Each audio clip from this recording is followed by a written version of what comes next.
Good morning. You listen to FloorDaily.net, and I'm Kemp Harr. We're at Coverings 2012 in Orlando, and I'm with Donato Grosser with D. Grosser and Associates. Donato, how you doing? I'm doing fine, thank you. It's always a pleasure to meet you at the show and in any other venue. Yeah, it's good to see you. I like your signature hat. You have your I Love New York hat that you normally wear to this show, and it's people can spot you from almost anywhere. So for those people that don't know, Donato, you are a consultant to the Italian Tile Association.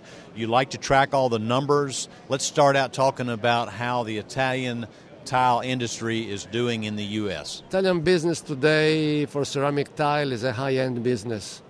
So there's no point for any Italian company today to compete in the low end. And even the middle market today is not a good market for most companies, because Italians have high technology, new technology, design innovations, new products, and they have to go necessarily to the high end, either to the commercial, institutional, remodeling, architectural and design, and a high-end consumer. There's no point in trying to sell to any other type of business. So it's a niche market, let's say 15%, but between 20 and 15% of the market is high-end market. The Italians have a lion's share of that, and some other manufacturers also from other countries are good in that. The Italians have been, for the longest time, the leaders from a import perspective when it comes to the value of tile. They still maintain that leadership. Talk a little bit about the statistics in that area.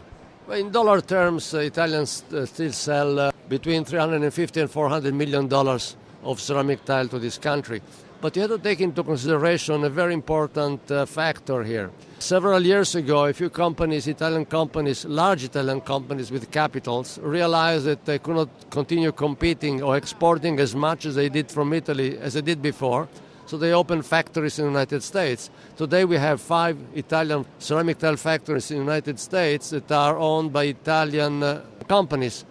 So if you put together the exports from Italy, imported to the United States, and what is being manufactured here, basically the market share of these Italian and Italo-American companies has not changed. We are always among 25-30% of the market.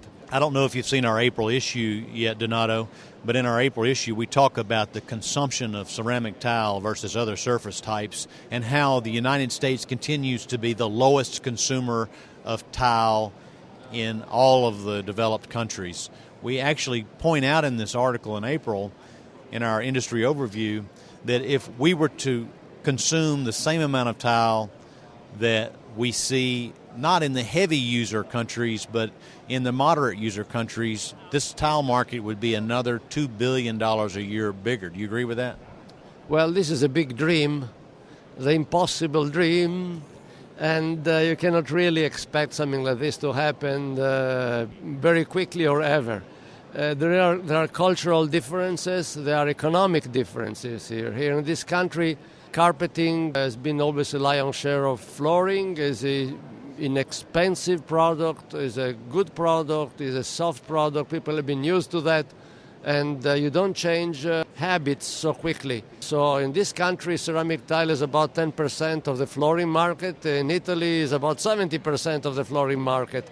So the roles are really reversed. In Italy, carpeting is less than 10%.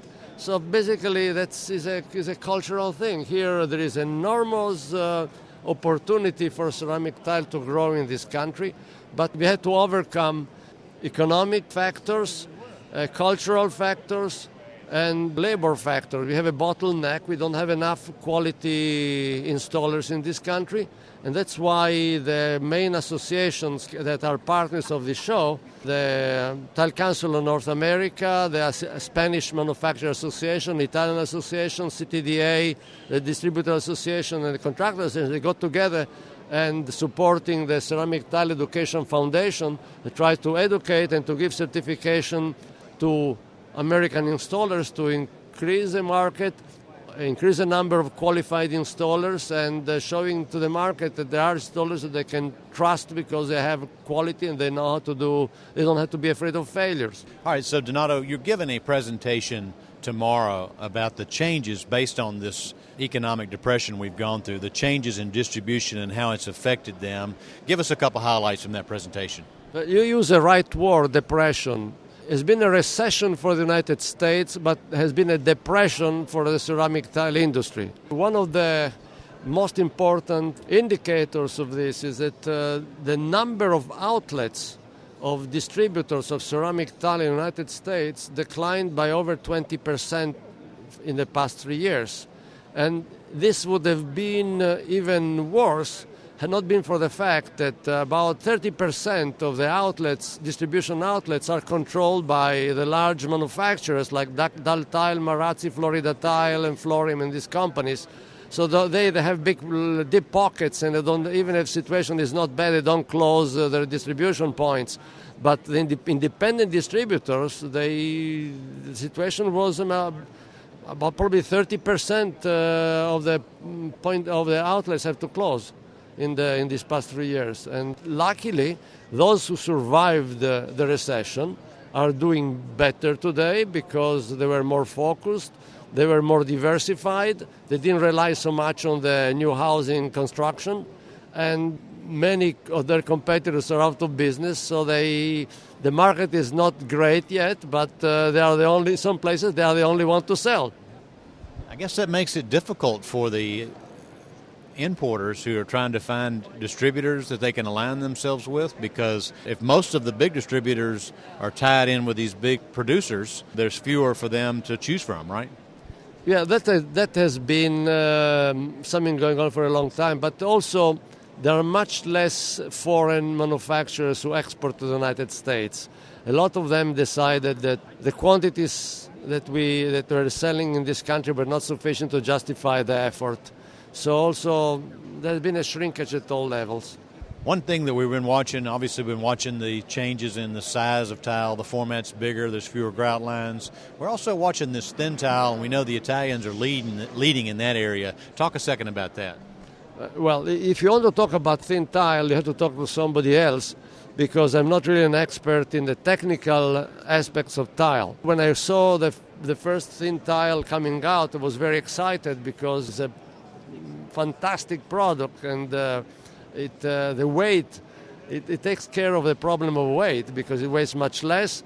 However, it needs a total new way of taking care of the product, of installing the product. So there are all kinds of issues here that have to be dealt with experts who know what to do with that. One of the things that I think is very interesting about it is where tile has normally been in the kitchen and in the bathroom, and it's been on the floor and on the walls.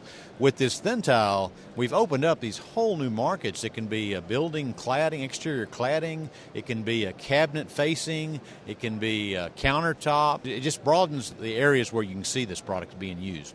Yes, very true what you're saying. However, you have to realize that this industry is not an industry made of large companies. You're not dealing here with DuPont or General Electric, who are companies that when they come with a new product, they can spend millions and millions to promote a new product and to promote different uses of a product. Here you have companies that are relatively small, and the means to promote a new product, a new user product, are limited. So they rely very much on a little bit of promotion, a little bit of advertising, a lot of word of mouth, and it takes a long time for that. All right, so we're the first day of the show. Are you optimistic about business conditions for 2012? Listen, I'm optimistic because the bottom, we passed the worst part of the economic cycle. We hit bottom last year, and this year may not be a spectacular year, but certainly be better than the past. And we can hope for better things in the future. It will take another couple of years for things to go back to a normal level. Great, Donato. It's good to see you again. We've been talking to Donato Grosser with D. Grosser & Associates, and you've been listening to Kemp Harr and FloorDaily.net.